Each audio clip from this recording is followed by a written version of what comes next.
I was being brought to set in a wheelchair. Like, I couldn't walk that far. So I had to tell everybody because I needed help. You know, I needed someone to help me stand, and I needed someone to help. I needed someone to help me to get there. There are moments in Hollywood that cut through the noise. Moments that strip away the celebrity veneer and reveal something raw, something real, something that nobody in the entertainment industry ever expects to see. What Christina Applegate did after her recent reunion with Ed O'Neill was exactly that kind of moment. She did not hold back. She did not speak in careful, publicist-approved sound bites. She opened up in a way that left fans, journalists, and even longtime industry insiders completely stunned. And what she exposed about Ed O'Neill, about their relationship, about what really happened during and after one of television's most beloved shows, is a story that nobody saw coming. To understand why this moment hit so hard, you have to understand who Christina Applegate is today. She is not the same person she was when she first walked onto a television soundstage as a teenager. She has been through experiences that would break most people. She has stared down a devastating diagnosis, rebuilt her sense of self from the ground up, and learned which relationships in her life are genuine and which ones were always just professional courtesy dressed up as friendship. And when she finally decided to speak openly about Ed O'Neill, she did it from that place of hard-won clarity. She did it as a woman who has nothing left to prove and nothing left to fear. What came out of her mouth changed the way the world sees both of them. The reunion itself had been years in the making. Fans of Married with Children had spent decades hoping that the cast would find their way back to each other in some meaningful, visible way. The show had run for 11 seasons between 1987 and 1997, becoming one of the most culturally significant and controversially beloved sitcoms in American television history. The Bundy family, with all their dysfunction and their sharp, irreverent humor, had carved out a permanent place in the hearts of viewers around the world. And when the show ended without a proper finale, without any real closure, it left a wound that never fully healed for the fans or for the people who made it. When Christina and Ed finally came together publicly in a way that felt genuine and unscripted, the reaction was enormous. People who had grown up watching these two play father and daughter on screen were suddenly watching something that felt far more intimate than any scripted scene ever could. There was a chemistry between them that went beyond nostalgia. There was a shorthand, an ease, a depth of mutual understanding that you simply cannot fake. Anyone watching could see that these two people genuinely mattered to each other in ways that had nothing to do with ratings or residuals. But it was what came after the reunion that truly shook people. Christina Applegate, in a series of candid conversations that spread rapidly across media platforms, began pulling back the curtain on her relationship with Ed O'Neill in ways she had never done before. She had always spoken warmly about him in past interviews, of course. That was nothing new. But this time was different. This time she was specific. This time she named moments, named feelings, named truths that she had kept private for decades. And the picture she painted of Ed O'Neill was so far removed from the gruff, shoe-selling, couch-sitting character he played on television that it genuinely shocked people who thought they knew everything about Married with Children.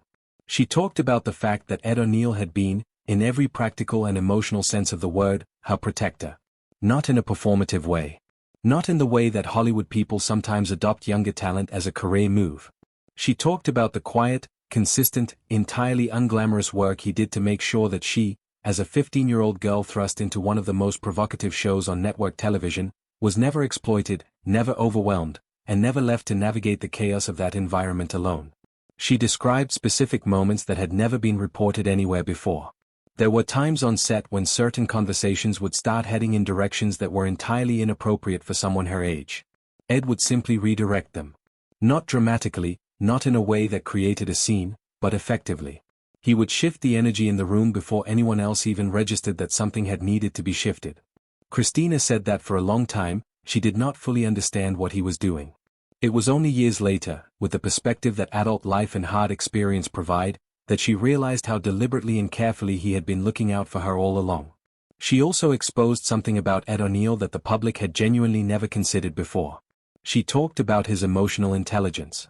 This is a man who built his most famous career playing one of television's great lovable oafs, a man whose emotional range as Al Bundy was largely confined to frustration, defeat, and the occasional burst of misplaced pride. But Christina described a completely different person behind that character. She described a man of enormous emotional depth and sensitivity who understood things about people, about vulnerability, about what young performers needed, that most adults in the industry never bothered to figure out.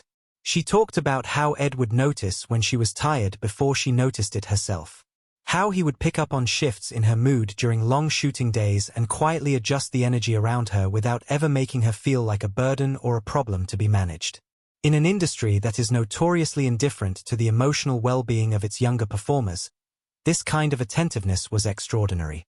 Christina said that growing up on that set, surrounded by that level of care, gave her a completely unrealistic expectation of how people in the entertainment industry would treat her. And she meant that as the highest possible compliment to Ed O'Neill. But she did not stop at praise. She also exposed tensions. She talked about moments where things were difficult, where the pressures of the show created friction, where the demands placed on everyone involved pushed people to their limits. And she talked about how Ed handled those moments in ways that were not always comfortable or easy, but were always honest. She said he never pretended that everything was fine when it was not. He never gave her false reassurance. He told her the truth even when the truth was hard, and he did it with enough care and enough respect that she was able to receive it instead of shutting down. This, she said, was the most important thing he ever taught her. How to hear hard truths without collapsing. How to stay open when everything in you wants to close off. How to grow from discomfort instead of just surviving it. The revelations extended to the period after the show ended. Christina opened up in striking detail about how disorienting it was when Married with Children simply stopped. One day the set existed. One day there was a routine, a community, a daily reality built around this group of people. And then there was nothing. The show did not get a finale that acknowledged what it had meant. The cast did not get a moment to say goodbye properly. Hollywood just moved on. The way Hollywood always moves on. Without sentiment and without ceremony. For a young woman who had spent the years from 15 to 26 building her entire professional identity within that world, the ending was genuinely destabilizing. Christina talked about the strange grief of losing something that was not a person but felt like one. The set, the routine, the particular texture of those days, the specific feeling of being part of something that was reaching millions of people every week. It was gone. And nobody acknowledged that the loss deserved to be mourned. Except Ed. Christina revealed that in the weeks and months after the show ended, Ed O'Neill was the one who checked in on her most consistently. He called. He made time. He did not assume that because they were no longer working together, their relationship had reached its natural conclusion. He seemed to understand, in a way that very few people around her did, that the ending of that chapter was going to be harder for her than it looked. And he made sure she did not go through it alone. She talked about one specific conversation during that period that she had never shared publicly before. She did not repeat it word for word, but she described its emotional content clearly. Ed told her that who she was as a performer had nothing to do with that show or that character. He told her that Kelly Bundy was something she had done brilliantly, but it was not her. He told her that what was coming next in her career and her life was going to require her to know the difference between the role and the person. And he told her that the person, the real Christina underneath all the performances, was someone worth knowing.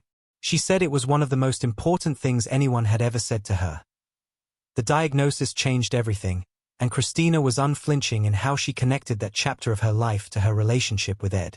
When multiple sclerosis arrived in 2021, announced itself in the middle of a Netflix production, and began rewriting the terms of her existence, Christina said the question she kept returning to was not about her career or her physical future. It was about which relationships in her life were going to hold. She found out quickly, and Ed O'Neill held. She described his response to her diagnosis with a level of specificity that made it clear this was not a vague memory she was reconstructing for a narrative. She remembered what he said. She remembered how he said it. She remembered the particular quality of his presence during that time.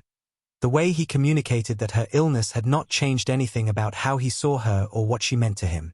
She said that in a period when many people in her life did not know what to say and their discomfort was palpable, Ed simply showed up without confusion and without awkwardness. He had seen her go through hard things before. He knew how to be present for this one. But she also exposed something about this period that was genuinely surprising. She talked about the anger. Not her own anger at her diagnosis, though that was real too, but Ed's anger on her behalf. She said that Ed O'Neill was quietly, deeply furious about what was happening to her. Not in a way that he expressed to her in those terms, because he understood that his fury was not something she needed to manage on top of everything else she was carrying. But she could feel it.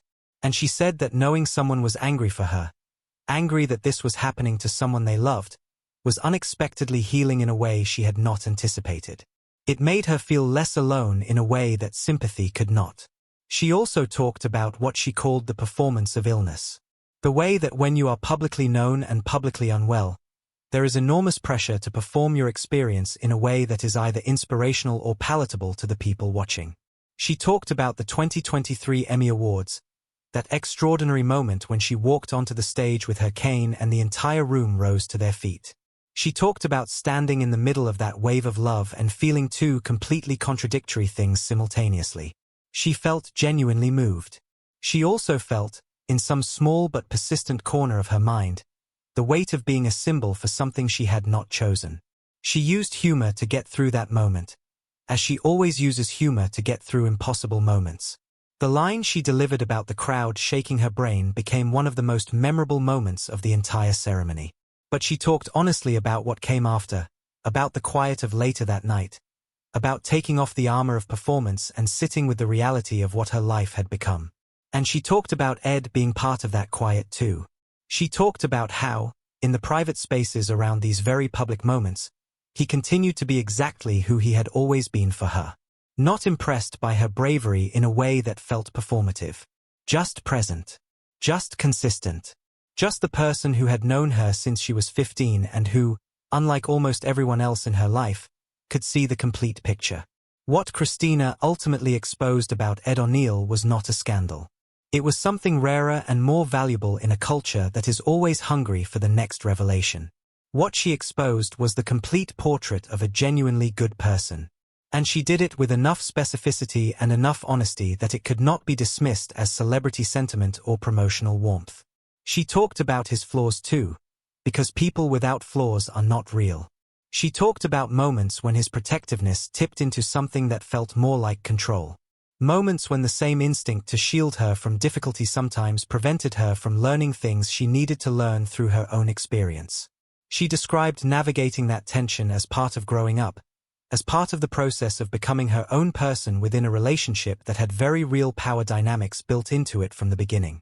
An experienced, established actor and a teenage girl do not start on equal footing, and she talked about how that inequality evolved over time into something more genuinely mutual.